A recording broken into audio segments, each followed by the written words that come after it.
బీజేపీపై ఆప్ జాతీయ కన్వీనర్ అరవింద్ కేజ్రీవాల్ సంచలన ఆరోపణలు చేశారు. 2025 ఢిల్లీ అసెంబ్లీ ఎన్నికలకు ముందు బీజేపీ పెద్ద సంఖ్యలో ఓటర్ల జాబితా నుంచి తొలగించడానికి ప్రయత్నిస్తోందన్నారు. షాహాదారా, జనక్పురి, లక్ష్మీనగర్ వంటి నియోజకవర్గాల్లో వేలాది మంది ఓటర్ల పేర్లను తొలగించాలని భారత ఎన్నికల సంఘాన్ని బీజేపీ కోరిందని ఆరోపించారు.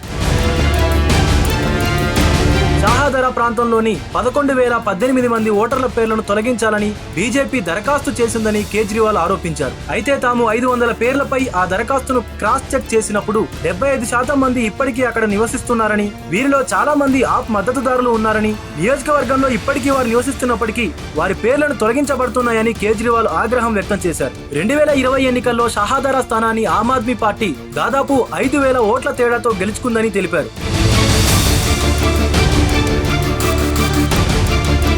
ఆప్ మద్దతుదారుల ఓట్లను ఓటర్ల జాబితా నుంచి తొలగించడం వల్ల వచ్చే ఎన్నికల్లో పార్టీ భవిష్యత్తుపై ప్రభావం పడుతుందని కేజ్రీవాల్ అన్నారు. ఓట్ల తొలగింపునకు సంబంధించిన అన్ని దరఖాస్తులను తన వెబ్సైట్ లో అప్లోడ్ చేసి పారదర్శకతను నిర్ధారించాలంటూ కేజ్రీవాల్ ఎలక్షన్ కమిషన్ ఆఫ్ ఇండియాకి పిలుపునిచ్చారు. 2025 ప్రారంభంలో ఢిల్లీ అసెంబ్లీ ఎన్నికల కోసం 11 మంది అభ్యర్థులతో కూడిన మొదటి జాబితాను నవంబర్ 21న ముందస్తు ప్రకటనలో భాగంగా ఆప్ విడుదల చేసింది.